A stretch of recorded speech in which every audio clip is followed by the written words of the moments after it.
Bonjour à tous, bienvenue dans ce Lunch Talk. Aujourd'hui, on va parler IA générative. Mais je vais essayer de vous amener des choses un peu nouvelles de ce que vous avez pu voir jusqu'à présent. Donc, on va voir comment on peut orchestrer l'IA générative pour qu'elle code à votre place le front-end d'une page en moins de 2 minutes. Et si on a de la chance, ce sera peut-être même un peu moins que ça. Mais avant ça, on va commencer par faire décoller cette tortue. C'est ma partie préférée du talk. Alors, la tortue,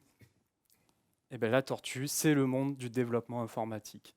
Dans le monde du développement informatique, que vous connaissez très bien, on s'organise généralement en sprint. Je ne vais pas rentrer dans des débats sur l'agilité, mais ces sprints font parfois 15 jours, parfois plus. C'est 2,5 fois le temps qu'il a fallu à Neil Armstrong pour faire un aller-retour entre la Terre et la Lune. C'est énorme. Donc on se dit que ce process, on peut peut-être un petit peu l'optimiser. Je m'appelle Sébastien, je suis développeur, entrepreneur, et il y a quelques mois, en regardant mon code, je me suis dit un peu comme Obélix, toujours un peu pareil ces hiéroglyphes. À cette époque, c'est l'explosion de l'IA générative. On a plein d'outils qui arrivent sur le marché. ChatGPT, Gemini, Mistral, Claude. J'ai pas besoin de vous faire la liste.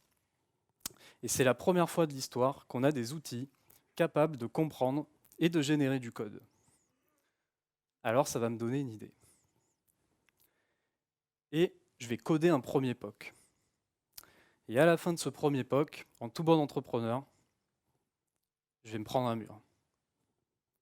Mais c'est pas grave. Je vais repartir d'une page blanche et en regardant mon code, je vais en isoler une partie et je vais me dire, ok, peut-être que ce code, ça pourrait être un outil à part entière. Cet outil, je l'ai créé et je suis là pour vous le présenter aujourd'hui. Cet outil s'appelle Beaker. C'est un orchestrateur d'intelligence artificielle. C'est un outil qui vous permet de donner des instructions à l'intelligence artificielle pour réaliser des actions dans votre code source. Alors vous allez me dire, ok, moi j'utilise déjà ChatGPT, GitHub Copilot, etc. Pourquoi j'aurais besoin d'orchestrer l'IA? Eh bien, quand vous avez des problèmes très simples à résoudre, compléter les 10 prochaines lignes de code, etc., pas de problème. Le modèle LLM va vous répondre dans le chat et vous pourrez copier-coller votre bout de code et ça va très bien répondre à votre besoin. En revanche, quand vous aurez un problème très complexe à résoudre, par exemple à l'échelle d'une page complète ou si vous voulez faire un CRUD complet, là, l'IA ne saura pas résoudre. Vous ne pourrez pas lui donner tous les inputs. Vous allez être limité en termes de tokens en entrée. Et en sortie, vous allez avoir un contenu qui sera tronqué. C'est là où l'orchestrateur peut vous aider. L'idée, c'est de prendre le problème complexe et de le découper en plein de petits sous-problèmes. Et ces petits sous-problèmes, on va les séquencer et les donner dans le bon ordre à notre IA pour qu'en sortie, on ait ce qu'on veut. Et là, notre problème complexe, on arrive à le résoudre. Alors la technologie de Beaker, comment ça marche? C'est très simple. On a deux concepts principaux, les règles et les actions. Les règles, il faut voir ça comme une prompt survitaminée dans laquelle on peut passer des variables. Une action, c'est un fichier YAML dans lequel on va spécifier un certain nombre de choses. On va avoir du labeling en haut qui vont servir pour des besoins d'IHM, name, label, description, groupe. On va avoir des définitions de variables. Je vais définir la structure de mes variables. Et ensuite, je vais définir toutes les règles que je veux appliquer sur mes fichiers cibles. Si on prend un exemple, donc moi là j'ai pris un exemple front, mais ça pourrait très bien marcher sur un dépôt back, ou même sur du DevOps. Je prends mon fichier front, ici c'est un composant page, avec un titre et un texte. Et je vais dire dans ma règle, le langage c'est TypeScript, le framework c'est React, mets-moi à jour la balise H1 avec la valeur de ma variable. Et quand je vais exécuter mon action, en sortie, je vais avoir mon contenu qui est mis à jour. Alors qu'est-ce qu'on a résolu ici? Et ce qui est super cool, c'est qu'on a réussi à automatiser certaines tâches de développement. Pour des besoins spécifiques, on aura toujours besoin de mettre les mains dans le code, mais tout ce qui est répétitif, on peut l'automatiser. Deuxième chose, eh bien, l'IA, c'est notre nouveau compagnon. Et c'est super cool parce que ce compagnon, il va nous donner des super pouvoirs. Troisième chose, la génération d'API et d'app. ça devient une réalité. Ça l'était déjà avec du templating, Yeoman, etc. Mais là, on peut passer au niveau supérieur avec une souplesse beaucoup plus importante. Ensuite, le truc qui est sympa, c'est que ça marche dans n'importe quel code source. Tous les langages supportés par les LLM, alors petit astérisque, hein, si le langage est populaire, il y a plus de chances que ça marche que si le langage est peu populaire. Et pareil pour les frameworks. Vous l'aurez compris, ma tortue du début, je suis content parce qu'il y a plus de chances qu'elle décolle. Donc maintenant, je vous ai promis qu'on allait générer une page en quelques minutes. Donc là, maintenant, je suis dans Beaker. Donc je vais sélectionner mon projet, Beaker Sample App, qui est disponible sur GitHub. Je vous donnerai l'URL à la fin. Et je vais sélectionner des actions que j'ai créées dans mon dépôt.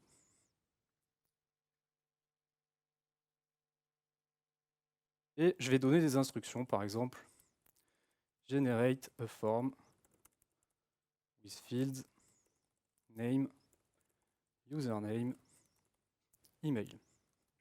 Je vais lui dire the URL should be user create. Voilà. Et là, je vais lancer la génération. Alors, qu'est-ce que j'ai fait? J'ai sélectionné les actions que j'avais créées au préalable dans mon dépôt, de manière désordonnée, et j'ai donné des instructions. Je lui ai dit, à partir de ces actions, je voudrais que tu me génères un formulaire avec 3 champs, name, username, email, et en spécifiant une URL. Tout le reste, il va essayer de se débrouiller et de m'ordonnancer les étapes qu'il devrait faire pour qu'on puisse avoir notre formulaire en sortie. Donc là, il a fini. Donc là, il me répond la configuration qu'il faut appliquer. Donc là, je suis content. Je vois qu'en premier, il va m'ajouter ma page avec les variables, donc titre create user. En sous-titre, fill in the user details, pardon. Ça, je ne lui ai pas spécifié, mais il a trouvé tout seul. Donc très bien, moi, ça me va. Ensuite, en étape 2, il va m'ajouter le formulaire. En étape 3, il va m'ajouter des actions avec 2 boutons, cancel, submit. Et il va m'ajouter mes 3 champs de texte, donc name, username et email, dans l'ordre que je lui ai donné. Je suis super content, c'est parfait. Je vais faire OK. Et je vais lancer la preview. Alors, là, j'ai mon projet Sample App. C'est un projet nu, hein, j'ai juste une page de démo avec un titre, Welcome. Et donc là, je vais lancer mon job, la preview de mon job, et il va me créer ma nouvelle page, User Create, en direct live. Donc là, je lance la preview, c'est parti. Et là, ça y est, il m'a déjà créé Create User dans le menu. Je vais aller dessus. Là, il m'a créé le titre, le sous-titre. Et là, il faut que j'attende un peu. Là, il est en train de faire son travail. Pendant ce temps, moi, je peux aller boire un café, discuter avec des collègues, aller à la plage. Bon, à Paris, c'est un peu compliqué d'aller à la plage. Mais, donc là, il fait son travail. Il est en train de me mettre à jour tout le code derrière pour mon formulaire.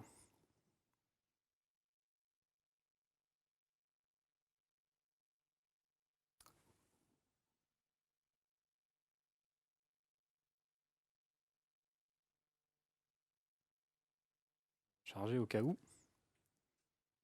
Alors, il faut que les dieux du réseau soient avec moi, hein.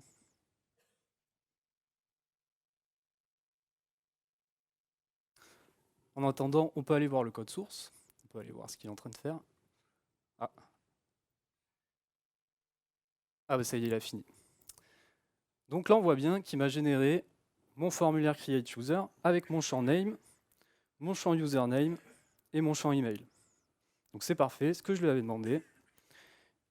Et le truc qui est cool, c'est qu'il m'a même mis de la validation. Donc si je mets mon prénom, mon nom et mon email, sebastien@beaker.tech, il est content. Et si je lui mets pas un email, il n'est pas content. Et le truc qui est top, c'est que moi, à aucun moment, je lui ai spécifié de mettre une validation d'email. tout seul, l'IA a réussi à déterminer qu'il fallait mettre une validation d'email juste en spécifiant que moi, je voulais un champ email dans mon formulaire. Donc ça, c'est stupéfiant. Donc une fois que j'ai fait ça, je vais me dire, ok, bon, bah, je suis content, j'ai fait ma preview, c'est super, je vais pouvoir lancer mon job. Et là, pareil, je peux aller boire un café. Et à la fin de ce job, il va me committer tout mon travail dans Git. Et là, j'aurai plus rien à faire. Sauf si vous voulez rajouter des choses dans vos formulaires, etc. Donc pendant ce temps, on peut aller jeter un petit coup d'œil au code. Donc comment j'ai fait pour faire ça? Donc on va prendre un exemple d'action. Donc par exemple, si je vais dans mon action qui ajoute une page, c'est une action relativement simple, hein, elle applique deux règles. Donc une règle add page et une règle add page route. Donc la première règle va aller dans mon fichier l'URL que j'ai spécifié page.tsx. Elle va se baser sur un contexte. Donc moi j'ai défini un fichier qui s'appelle page template de la manière suivante, en lui disant voilà comment moi je définis mes pages, base-toi là-dessus et crée-moi une page à partir de ça. Donc si je vais dans ma règle, voilà le contenu de ma règle, je lui ai dit vas-y, à partir du template, crée-moi une page avec les variables title et subtitle que je vais fournir au moment du run. Alors, moi dans mon cas, j'ai mis une directive useClient, hein, mais c'est pour les besoins de la démo. Dans un cas réel, il n'y aurait pas forcément besoin de faire ça. Donc on va aller voir si mon job a fini. Pas tout à fait. Là, les dieux du réseau ne sont pas trop avec nous. Voilà, là il a mis 1 minute 51 pour faire mon job. Donc voilà, on a mis moins de 2 minutes. Donc on est super content.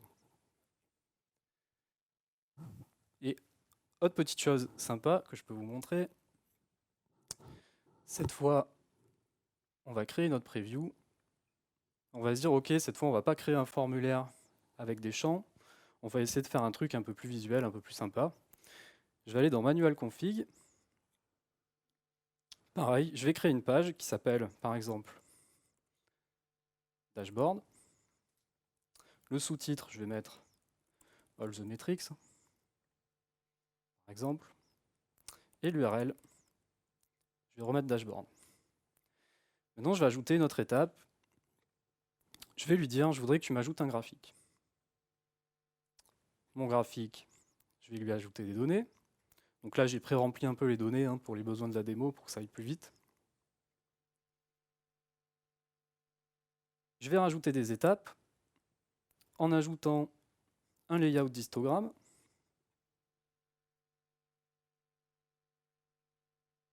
Et un histogramme. Voilà, pareil, avec des datas dedans que j'ai prédéfinies. Et je vais lancer ma preview. Donc là, pareil, hein, comme tout à l'heure,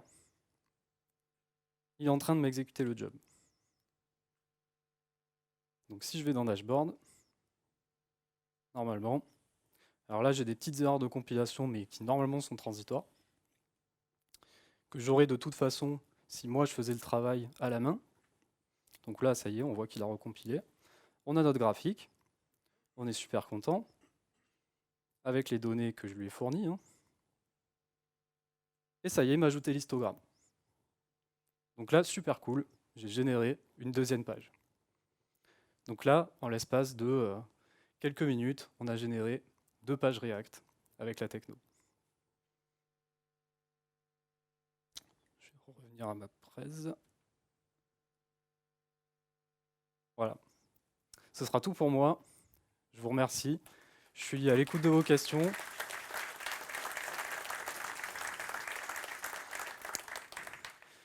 N'hésitez pas à aller sur le site, venez me parler, je suis à l'écoute de toutes vos remarques, questions. Vous pouvez m'envoyer un mail, je suis disponible aussi sur LinkedIn. N'hésitez pas à venir me voir et on en discute. Merci beaucoup.